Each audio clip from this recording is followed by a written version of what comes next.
casos a continuación. Stultifera navis. A finales de la Edad Media, las ciudades europeas distinguían con precisión entre los locos propios de los locos forasteros. Los primeros recibían un trato diferente debido a que estos personajes continuaban siendo apoyados por la red familiar. Finalmente eran hermanos, padres, madres, hijos o tíos que no podían ser abandonados a su suerte. Esta salvaguarda se preservaba mientras los enfermos mentales no fueran agresivos. En cambio, los forasteros eran puestos en una pequeña embarcación sin mando, llamada la nave de los locos, para expulsarlos en las ciudades y abandonarlos, ciudades que eran ribereñas, los ponían y los soltaban, abandonarlos en cualquier lugar a su suerte, lejos de ellas, y donde la naturaleza se hiciera cargo de forma piadosa de su inmunda existencia. Luego vinieron las instituciones de encierro. En el siglo XVII se crearon las grandes instituciones y en ellas se mezclaban locos, pobres, desocupados, pequeños y medianos infractores de la ley. En contra de lo que podemos pensar, el Hospital General de París, en el siglo XVII, no tenía una relación propiamente con la enfermedad y el quehacer médico. Fue una institución para preservar el orden y la justicia desde el punto de vista burgués y monárquico. Estas instituciones de encierro proliferaron en toda Europa y la práctica de encierro se generalizó animada por la condena a la ociosidad y por los imperativos de trabajo, y no precisamente por los criterios terapéuticos. La patria de la locura sería el confinamiento. La locura es percibida en relación con la pobreza, con la incapacidad de trabajar, con la falta de valores éticos. La razón y la moral funcionan como el criterio de exclusión social y van a fundamentar la práctica del confinamiento. Pues, a manera de conclusión, en esta acotada plática, he echado mano de los conceptos de neuroanatomía, de neurofarmacología, emanada de la investigación básica y de la que tiene que ver con los medicamentos que recetan los médicos, fármacos modernos que pretenden reencauzar el funcionamiento normal quebrantado por enfermedades ancestrales. Un punto importante para reflexionar acerca de la materia de la que se enferma, y voy a citar un ejemplo, es por ejemplo la enfermedad úlcero-péptica. Si bien las causas que la generan pueden tener naturalezas diversas, desde una bacteria, la dieta, la motilidad del intestino, hasta factores de índole neurológico y ambiental como el estrés, de manera sintomática, esta se puede resolver clínicamente mediante fármacos que inhiben la producción del ácido clorhídrico en el estómago. Finalmente, se puede cuantificar el pH de las secreciones gástricas, se pueden establecer las condiciones previas y posteriores que indican la mejoría clínica, inclusive radiológica. Cuando lo que se enferma es el proceder del individuo, es decir, su comportamiento, su afecto y las relaciones que establece con la sociedad, lo que se enferma es la percepción de la realidad. Los parámetros para restablecer el buen funcionamiento en estos ámbitos se tornan muy complejos. Entre otras cosas, porque los parámetros de comportamiento entre culturas se constituyen en variaciones normales y por lo tanto establecer dicha norma es un problema complicado. Sin embargo, el cerebro adicto y el cerebro esquizofrénico, en principio, operan básicamente de la misma forma en todos los individuos del planeta. El reto está en encontrar las diferencias culturales que hagan que el tratamiento y el manejo de estos males sea exitoso para todos y que los tratos y las normas para estos individuos cubran de la manera ética más grande posible. Gracias.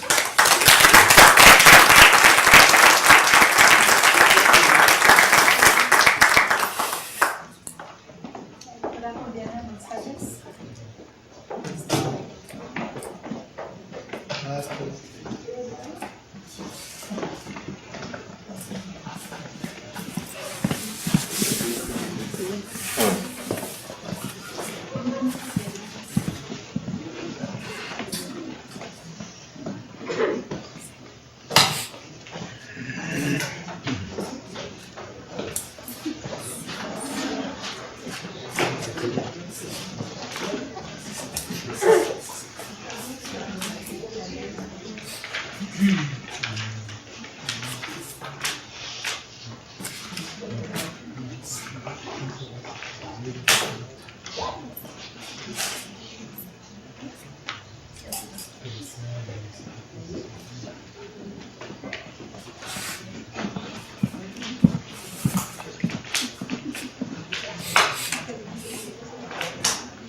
Quisiera, en primer lugar, felicitar al Colegio de Bioética en sus 10 años. 10 años fecundos, creo que han hecho algo importante dentro del país, más allá del país, y merecen realmente que aplaudamos el trabajo que se ha llevado a cabo a lo largo de estos 10 años. Agradezco además personalmente al doctor Ricardo Otani, compañero de trabajo, de búsquedas y sobre todo de discrepancias. Son siempre saludables. Quisiera yo empezar por recordar esta idea interesante de permítanme.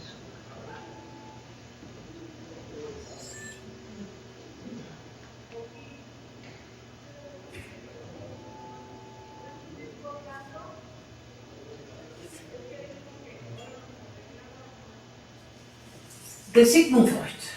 Sigmund Freud dijo en su propio tiempo que el pobre ser humano había sufrido 3 grandes humillaciones. La primera, obviamente, la copernicana, en donde el hombre dejó de ser el centro del universo, que la Tierra, eso que era su sede, en realidad pues pasa, ni estaba en movimiento, ni estaba en reposo, ni era el centro del universo. De ahí el hombre obviamente se sintió destronado. La segunda gran humillación en términos de... ¿No hay sonido? La pantalla grande. Para que sí, tenga más, sí. Como es posición, ¿no? Sí.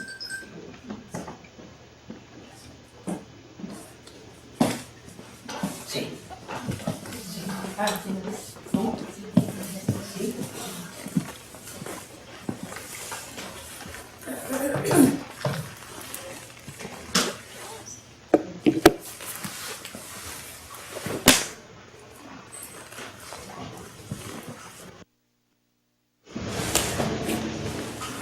Están cambiando la pila, por favor, un momento.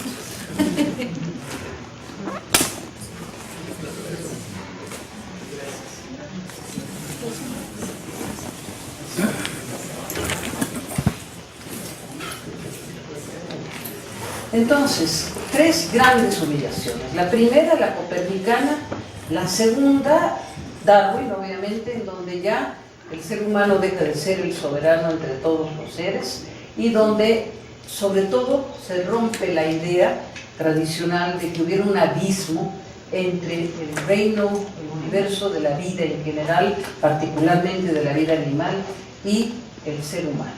Y luego el propio Freud consideraba que su obra, lo cual me parece que es cierto, que su propia obra era también una gran humillación, porque ya el hombre ya ni siquiera era soberano dentro de su propia alma y desde luego ni dueño y señor de su propia casa. Bien, pero tendríamos que casi un siglo después o más de la obra freudiana básica, no menos, en realidad tenemos que añadir otras dos brutales humillaciones en términos del concepto freudiano, o sea, rebajamiento de la condición humana que había estado puesta evidentemente durante toda la tradición, sobre todo en una concepción, en muchas concepciones dualistas, el alma y el cuerpo. Somos alma y somos cuerpo, está cortado como sustancias diferentes, lo corpóreo respecto de lo espiritual, el alma es de otro mundo y ha caído en lo que decía Platón y los pitagóricos, la cárcel del cuerpo, la tumba del cuerpo o la cárcel del cuerpo. El cuerpo era vivido, visto justamente como eso, como una tumba, como un extra, como un plus que había que dejar en la muerte para poder ascender al reino de la propia alma. Lo que justamente termina con un Copérnico, con un Galileo, con el Renacimiento mismo, lo que termina es esta convicción dualista de la condición humana, de la vida, de la naturaleza. No hay tal división entre las dos realidades. Y esto va a ser consecuencia justamente de las dos brutales nuevas revoluciones que se han dado, que son justamente la revolución, desde luego la evolutiva, la repito, y la traigo a colación y no traigo a colación la revolución freudiana, porque creo que aquí es donde hay fundamentalmente una especie de trinidad indisoluble entre lo que es la teoría de la evolución, lo que es la noción de proceso que implica la teoría de la evolución, más la genómica y más la neurociencia.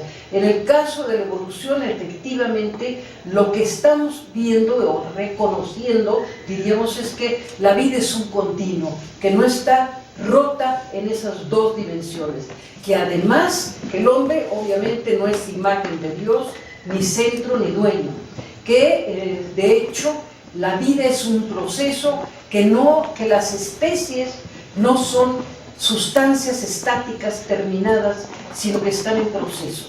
La idea misma de evolución introduce en la concepción total de la realidad, introduce una noción de movimiento, de proceso. Se termina también no solo el dualismo, sino las concepciones estáticas que vienen prevaleciendo en la tradición, en nuestra tradición occidental, pero en otras también, no me meto con las demás, esa idea de lo estático como lo perfecto. Ahora resulta que todo es un proceso de especiación y además es un proceso que está regido por una ley unívoca, radical, que es justamente la ley de la selección natural.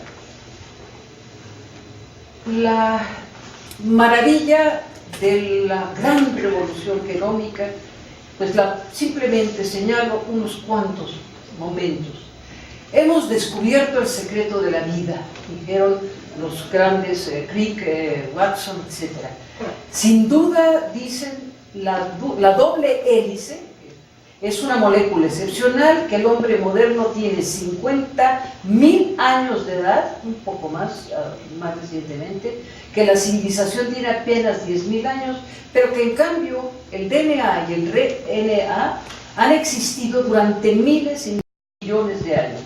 Todo este tiempo, la doble hélice obviamente ya existía sin que hubiera conciencia de ella.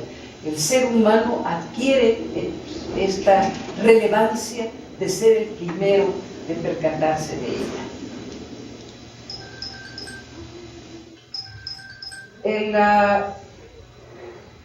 figura de Ramón y Cajal quisiera nunca dejar de mencionarla, porque es en verdad de nuestro propio mundo hispanoamericano, etc., una de las figuras más relevantes y de veras pionero en el universo del conocimiento neurobiológico, entendido en todos los términos, y esto sobre todo lo saben los neurobiólogos.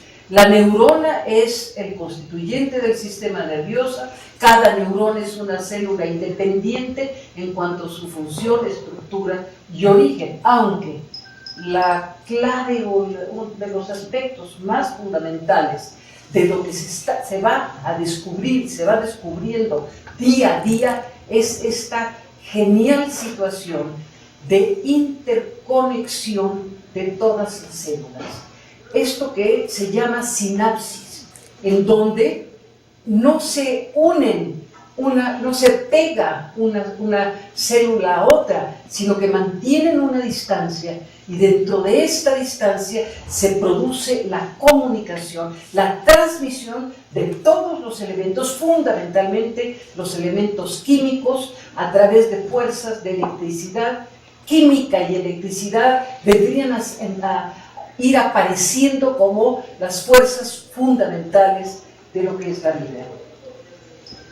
Además, está íntimamente ligada la existencia del cerebro con el todo de la evolución. En realidad llevamos la evolución en nuestra propia cabeza, dado que no hay corte temporal entre el proceso continuo de la vida.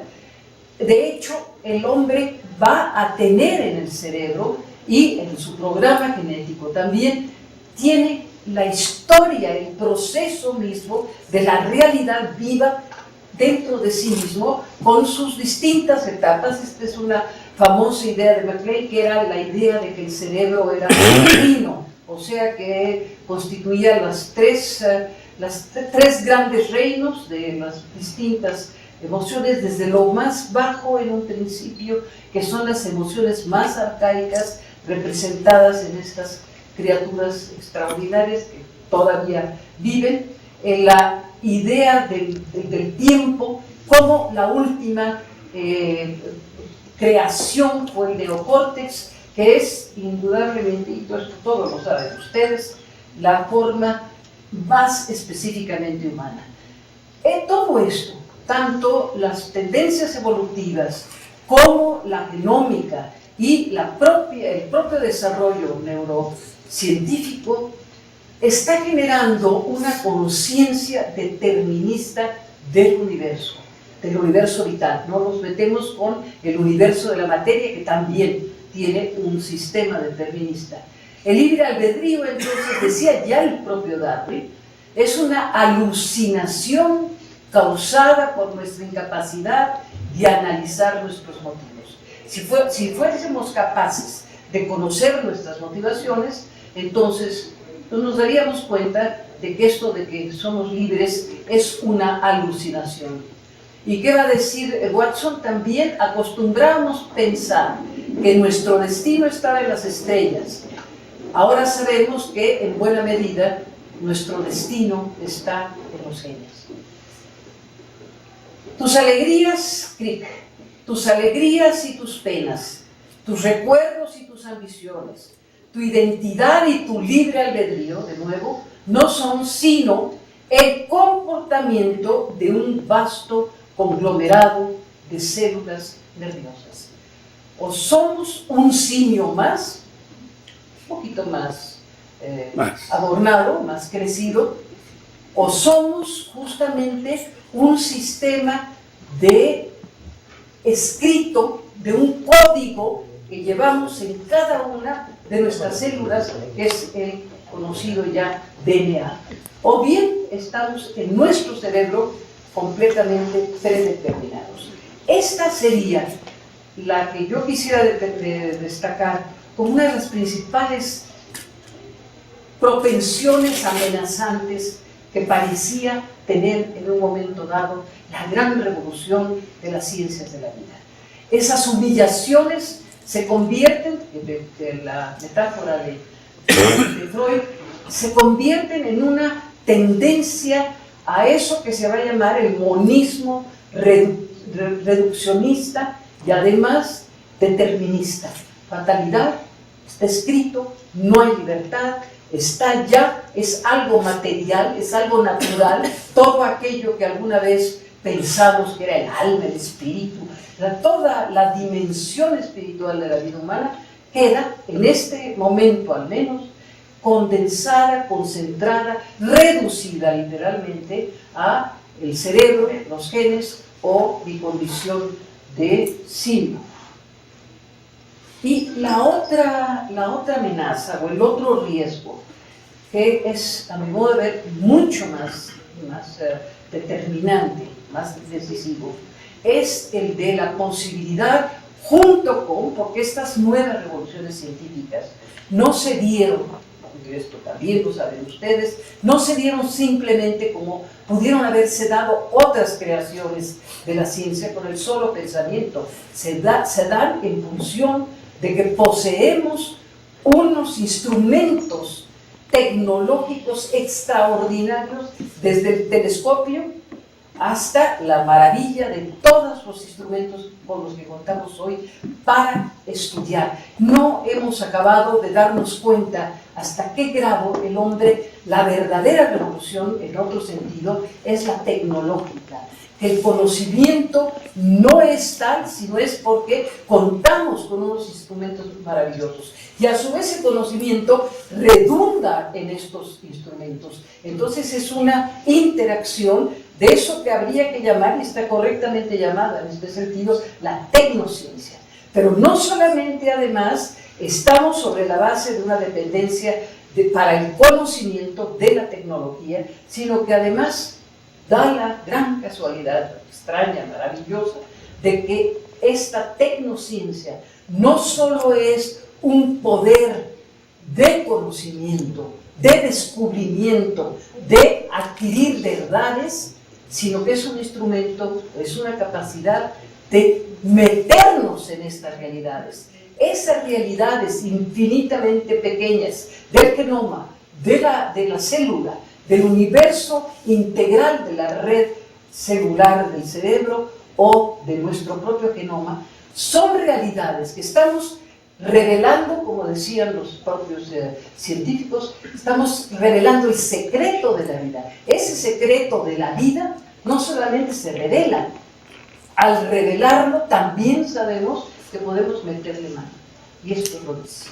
Es decir, lo podemos mutar, transformar, alterar en un sentido o en otro. El verdadero acontecimiento en este sentido, o el más digno de sacudirnos, si tenemos sensibilidad, es justamente el de los tremendos poderes de la tecnología, de la tecnociencia, que ha traído los conocimientos actuales. Sabemos que hay una eugenesia en el sentido de eugenesia en el sentido de la posibilidad de cambiar mediante la intervención en los genes o en el cerebro.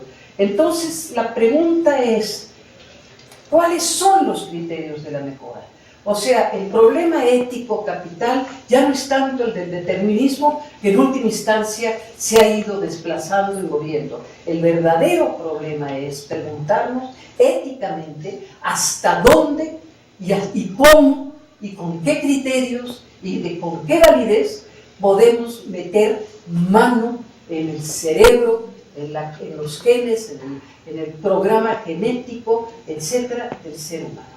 Allí quisiera dejarles con la gran pregunta que la ética se plantea en nuestro tiempo, de resultado de estas absolutas maravillas.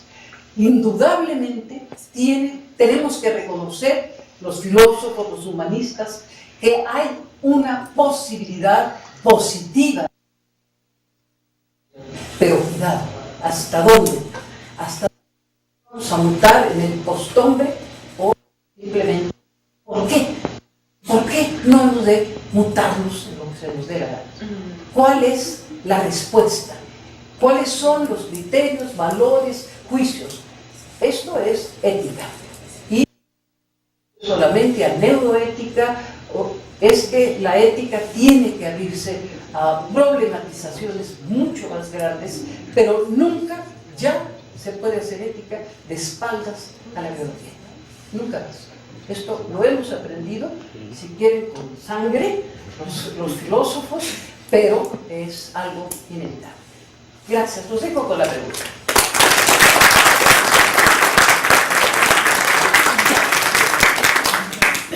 Muchísimas gracias. Quisiera pedirle a los ponentes, por favor, si pueden subir a la mesa para recibir los comentarios, preguntas de la audiencia, por favor.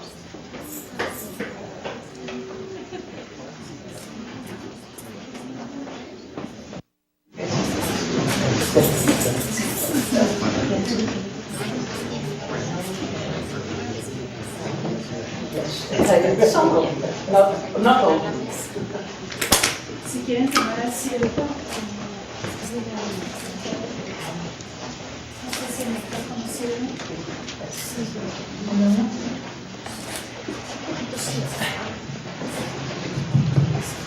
Para iniciar quisiera yo hacer el primer comentario, muy breve. Si toda la neurociencia, reuniendo lo que nos ha presentado el doctor Tapia previamente y las maravillosas exposiciones que hemos escuchado, ¿es posible entonces que la moralidad radique en nuestros genes? Y si es así, ¿cómo queda el libre albedrío? Is it possible that morality comes from our genes, is codified for our genes? And if yes, where is the freedom of our behavior? You want the answer? Because I happen to know what the answer is. Origins are not terminuses.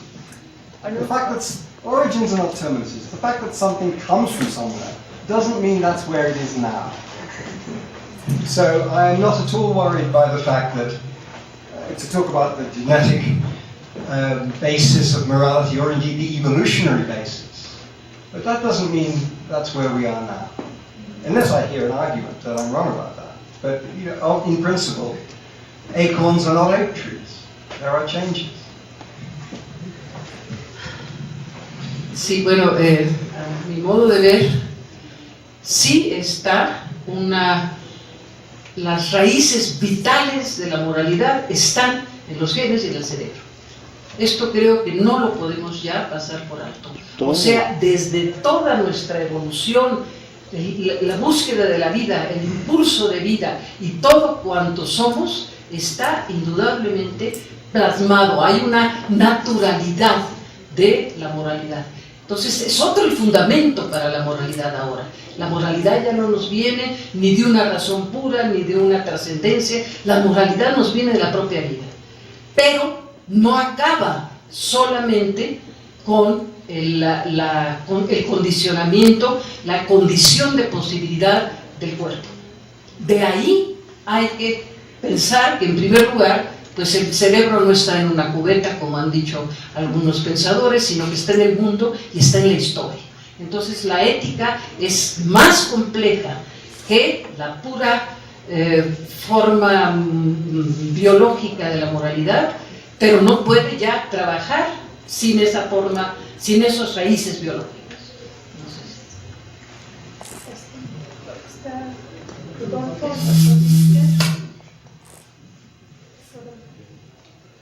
Professor Harris, here. It seems to me that your argument deal with the difference between technical goods and moral goods. And I agree with you that improving technical goods doesn't mean to improve moral goods. Moral goods suppose something else. And something else means rational deliberation, justification, and so on. But what happens if we get into a dilemma and we have good justifications for one and for the other one, and you have to choose something, and these choose mean what means? An intuition means an affective, means go back to technical roots to have some. I think I get the point. Firstly, I wasn't even thinking about a distinction between technical goods and moral goods. I was thinking about, so to speak, moral choices, which are choices on the basis of moral reasoning, and choices that happen to turn out well, which may result from anything. So, but on your question about how one chooses, well, if one has a basis for choice, then one chooses on that basis. In other words, if there is a good reason to choose X rather than Y, then you choose X. If by hypothesis the arguments are equally balanced, then you choose a method of choice which does not involve preferring. You need to choose without preferring. And we have a method, it's tossing a coin. When you have no basis to choose A or B, then if it is important that you don't prefer, as it is, for example, in choices between humans, if you have two patients and you can only treat one of them, but they're both equally in need of treatment and there's no other basis for choice, you choose randomly because it's important that you don't prefer. If it is not important that you don't prefer, like choosing between tea or coffee and being equally keen on both, well, you can just do what you want. Doesn't make any difference. But we can't do what we want always in choosing between people because they are entitled to equality of concern and respect. So where there is no basis of choice between people, we have to choose in a way that does not involve preferring, and that's a random choice. Doctor Vizquez. Sí. ¿Ya? Doctor Vizquez, sí, por favor. Si yo nada más me quiero referir a la cuestión del determinismo genético, yo creo que es parcial nada más, ¿no? No quiere decir que ya no hay nada que podamos hacer, que decidamos nosotros mismos para mejorarnos o llegar a alguna cosa. Yo creo que hay que ver a lo que somos como resultado de la interacción entre nuestra estructura genética y el medio ambiente. Y el medio ambiente puede, independientemente casi de la estructura genética, mejorar alguna característica que quisiéramos. Pero siempre es un juego entre dos fuerzas, aparte de la epigenética que se nos había olvidado. ¿Quién sabe por qué nos había olvidado de esa posibilidad que está muy presente también? Entonces, no es que nace uno ya hecho para hacer tal cosa, sino que hay mucho campo sobre el que trabajar para lograr a lo que uno quiere. Ahí estaría el libre albedrío, ¿no?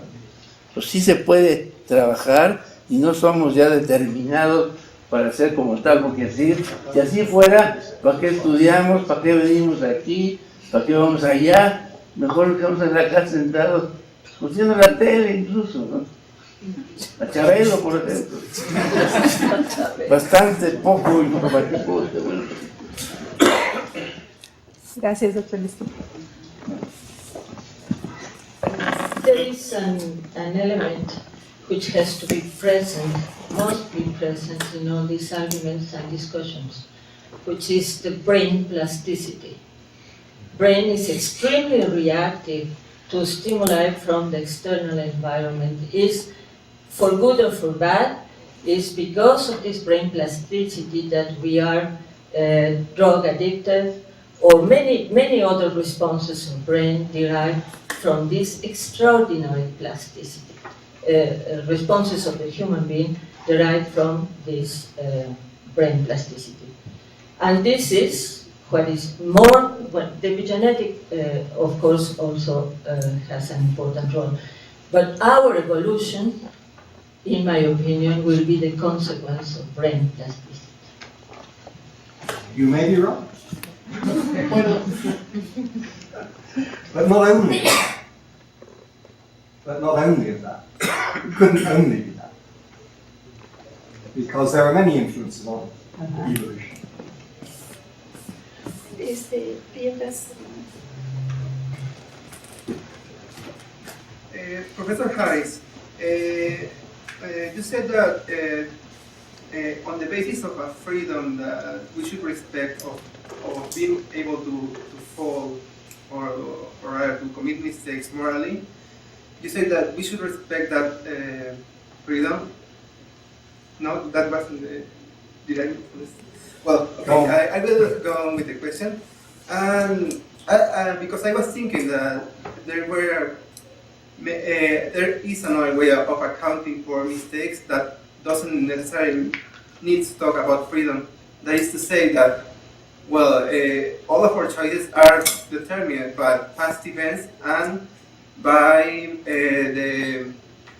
our character. So then these instances where we fall would be a matter of contingency rather than freedom, and wouldn't be possible to see these falls as a defect rather that should be changed rather than something that should be kept. And another question, if there were to be a drug that instead of producing unreflective behaviors in the individual would produce something that would make that individual morally reflective, and not only morally reflective, but well informed on his reflection, would you say that is a moral enhancement?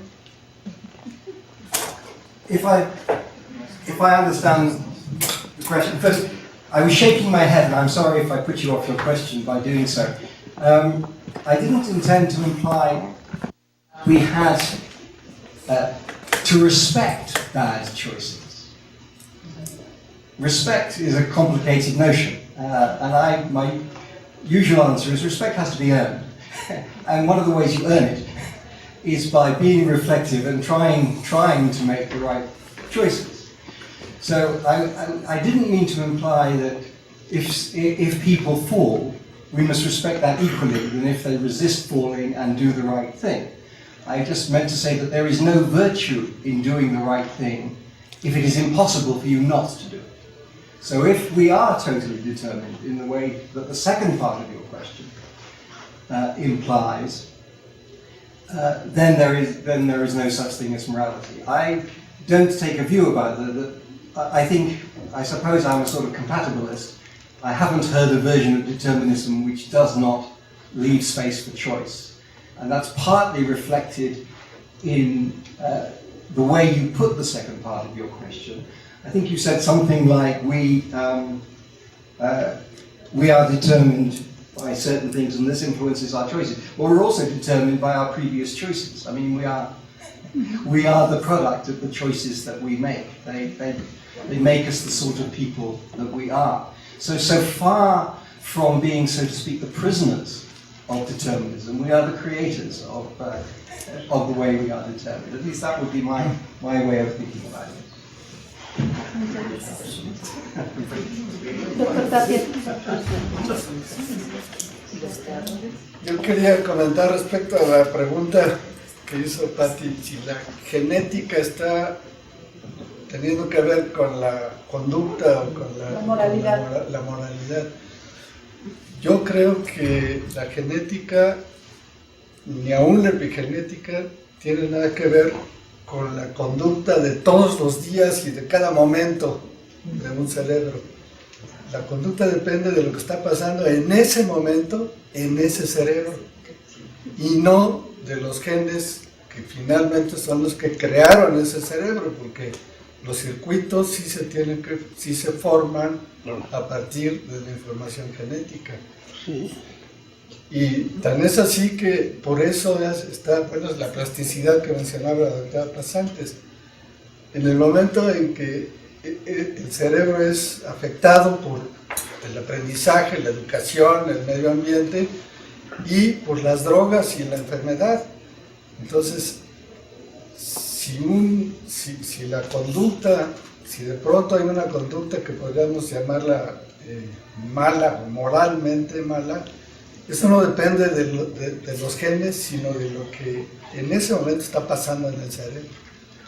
Y lo cual, claro, pues no acabamos de entender cómo es que eso ocurre, ¿no?